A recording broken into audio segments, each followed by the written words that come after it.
तो भाई मैं देखो, मैं एसएससी जीडी के प्रीवियस क्वेश्चन और एनटीपीसी के और ग्रुप डी के क्वेश्चन करवा रहा हूँ पूरे, मतलब एग्जाम से पहले देख लेना सही होगा इसको। देखो पहला क्वेश्चन, देखो पहला क्वेश्चन दिया गया है कि दिए गए समूह में 5, 6, 7, 14, 11, 12, 13 और 8 की माध्यिका का मान ज्ञात करो। तो भाई देखो, माध्यिका का मान ज्ञात करने के लिए पहला काम तो है इसको आरोही क्रम में जमाना। पहला काम है आरोही क्रम में जमाना, ठीक है। दूसरी बात, यदि मतलब आंकड़ों की संख्या सम आ जाए तो माध्यिका होगी n बटा 2वें पद प्लस n बट या एक तो यो और n बटा 2वें प्लस 1वें पद का मान अपॉन 2 सम आ जाए तो, यदि आंकड़ों का मान विषम आ जाए, यदि आंकड़ों की संख्या विषम हो तो ये होती है माध्यिका n बटा 2वां पद का मान होता है भाई अपॉन 2। सही है ना। अब देखो, अब इसमें क्या कह रहा है, इसमें कह रहा है कि माध्यिका ज्ञात करनी। तो देखो, पहला काम है इसको आरोही क्रम में जमाने का। तो आरोही क्रम में जमाते हैं इसको, आरोही क्रम में। तो पहला आएगा 5, 6, फिर 7, फिर 8, फिर 11, फिर 12, फिर 13, फिर 14। सही है ना। तो ये कितने, 1, 2, 3, 4, 5, 6, 7, 8, तो मतलब ये सम है, ठीक है, इनकी संख्या सम है। तो सम 8 है तो 8/1 तो 2 कर लो, तो चौथे नंबर का और इसके आगे का एक, मतलब 5वें नंबर का आंकड़ों का योग का आधा करना। तो चौथे नंबर पे क्या आ रहा है देखो, तो चौथे नंबर पे एक तो 8 आ रहा है और एक 11 आ रहा है, तो दोनों को जोड़ दो तो 8 प्लस 11 अपॉन 2 कर लो, तो कितना हो गया 19/2, कितना हो गया 9.5। तो इसकी माध्यिका होगी भाई 9.5, ठीक है ना। अगला देखो, ये देखो क्वेश्चन तो कह रहा है कि 45 संख्याओं का औसत 150 है। बाद में पाया जाता है कि एक संख्या 46 की गलती से 91 लिखा गया, मतलब 46 की जगह गलती से 91 लिख दिया गया है, तो सही औसत ज्ञात ज्ञात करना है। तो भाई एक सूत्र होता है, मैं एक सूत्र बता देता हूँ आपको सही औसत ज्ञात करने का। सही औसत, सही औसत बराबर होता है पुराना औसत, पुराना औसत प्लस माइनस जो संख्या में गलती हुई वह अपॉन संख्या। तो संख्या जितनी है ना वह संख्या लिख दो। अब इस क्वेश्चन में क्या कह रहा है, इस क्वेश्चन में कह रहा है कि नया, तो सही औसत ज्ञात करना है तो राइट एवरेज के लिए, तो पहले औसत कितना था 150, सही है ना। माइनस प्लस माइनस कुछ भी आ सकता है। अब देखो यहाँ एक संख्या 46 को गलती से 91 लिख दिया गया, तो 46 को गलती से 91 लिख दिया गया अपॉन कितनी संख्याओं पे औसत का परफेक्ट पड़ेगा, तो 45 संख्याओं पे पड़ेगा, तो 45 से डिवाइडेड कर दो भाई इसको। सही है ना। तो ये हो जाएगा 150, तो ये रहेगा ही रहेगा। अब देखो 46 में से 91 जाएगा, 91 में 46 में जाएगा तो चिन्ह तो माइनस का आएगा ना, तो कितना बच गया, 11 में से 6 गया तो 5 बच चुके हैं भाई। इधर यहाँ 4, 8 रह गया, 8 में 4 गया तो 4, 45, 45 अपॉन 45 कितनी बार जाएगा, एक बार। तो 150 में से एक गया तो 149, तो इस क्वेश्चन का आंसर होगा 149। सही है ना। आगे देखो, ये देखो एक कार की गति 120 किलोमीटर प्रति घंटा है, ये 18 सेकंड में कितनी दूरी तय करेगी। देखो ये कह रहा है कि एक कार की गति 120 किलोमीटर प्रति घंटा है, तो 18 सेकंड में कितनी दूरी तय करेगी। तो सूत्र होता है दूरी बराबर होता है चाल गुणा समय है, बस यही है और क्या है।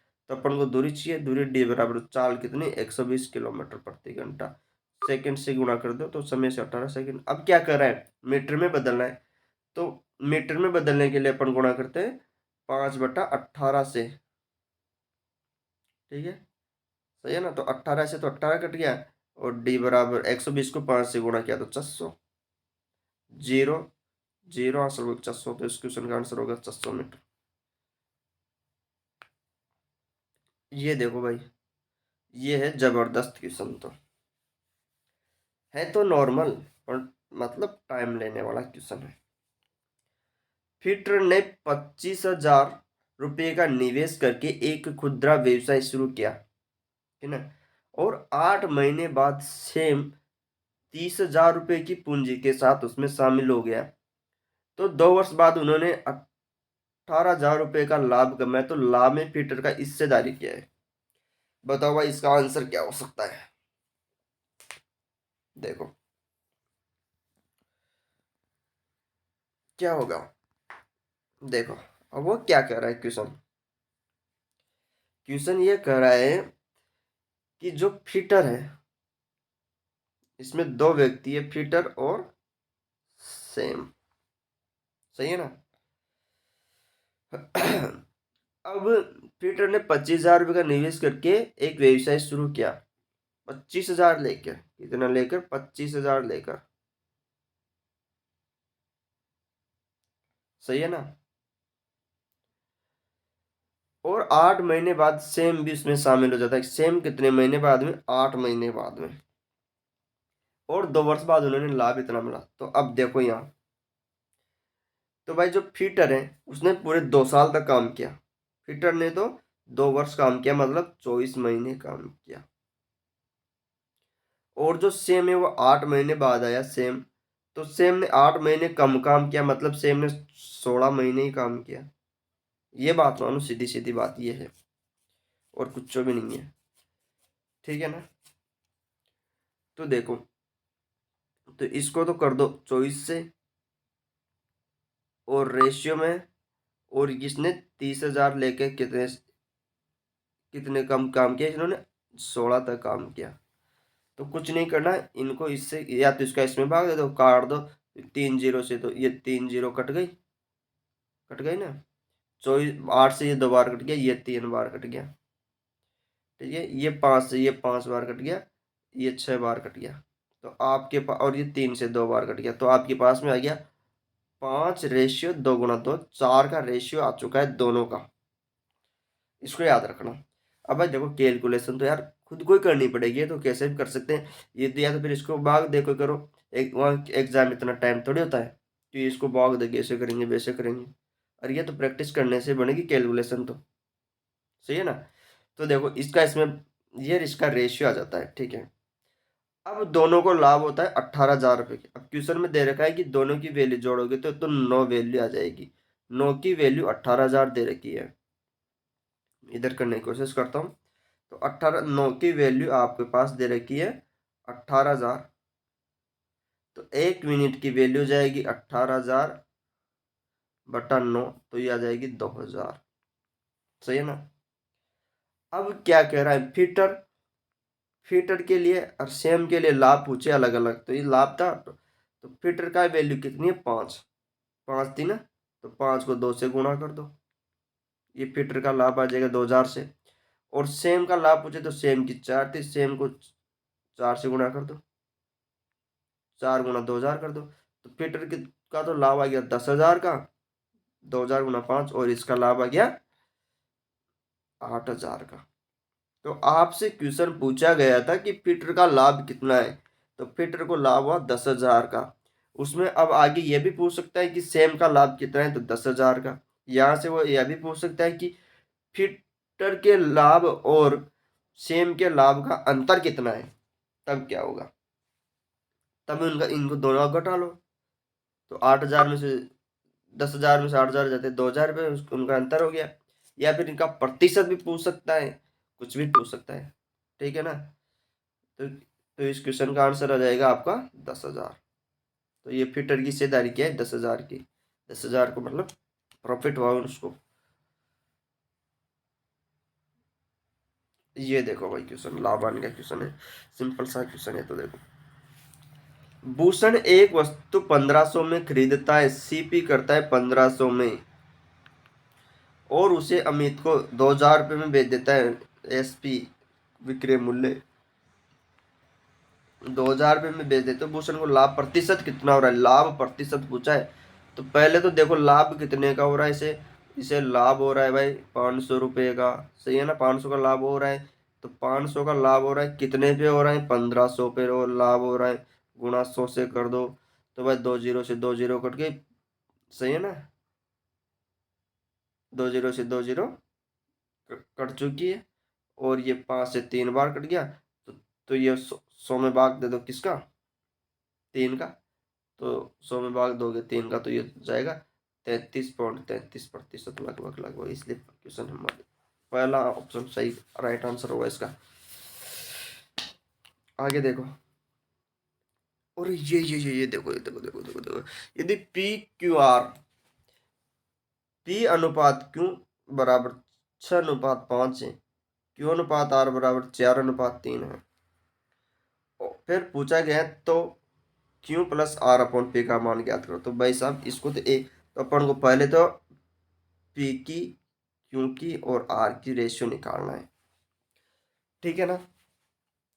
तो इसके निकालने के लिए अपन ज्ञात करते हैं, ऐसा ये फॉर्मेट होता है, पी क्यू और क्यू आर, इसमें जमा दो इसको, तो जमाओ, तो पी क्यू की वैल्यू तो कितनी है, 6:5, और क्यू आर की रेशियो 4:3, गुणा कर दो, चचो का 24, 4×5 = 20, और 3×5 = 15। तो या तो पी की वैल्यू आ गई, या क्यू की वैल्यू आ गई, या आर की वैल्यू आ गई। अब पूछ क्या रहा है, क्यू प्लस आर, तो क्यू प्लस आर इन दोनों को जोड़ दो, तो 20 और 15 हो जाएगा 35, सही है ना। और पी का भाग दे दो, तो पी की वैल्यू है 24, खत्म सवाल, आंसर कहाँ है, 35/24, 35/24 आ गया रे भाई, आ गया। अब ये है टाइम एंड वर्क का क्वेश्चन, क्या कर रहा है क्वेश्चन है, तो सीधा सा आगे बढ़, है लेंथी, खोपड़ी घुमा देगा। देखो, ए बी सी कर्म से 22 दिन, 40 दिन और 120 दिन में एक कार्य कर सकते हैं। यदि एकांतर दिनों में, इस लाइन को पढ़ो ध्यान से, एकांतर दिनों में ए को बी और सी द्वारा सहायता प्रदान की जाती है, तो उन दिनों की संख्या ज्ञात करो जिसमें कार्य समाप्त हो जाएगा। तो देखो, ए कितने दिनों में, 22 दिन में, बी कितने दिनों में, 40 दिन में, सी कितने दिनों में, 110 दिनों में। तो पहला काम है इनका एलसीएम लेने का, और कुछ भी नहीं है। अब बहुत से दोस्तों को जिसका एलसीएम लेना भी नहीं आवे, तो एलसीएम लेने का सबसे तरीका तो ये कि सबसे बड़ी से बड़ी संख्या क्या है, 110, सबसे बड़ी से बड़ी संख्या क्या है, 110। तो भाई 110 एलसीएम ले, तो 110 में सभी का तो भाग न जाओ, पर नरा को चल जाओ जा, मतलब जैसे कि 22 का भी चल जाएगा, 110 का भी जाएगा, 40 का नहीं जाएगा। तो मैं एक काम करता हूँ, ऐसा करता हूँ, या तो फिर कॉमन फैक्टर ले लेता हूँ।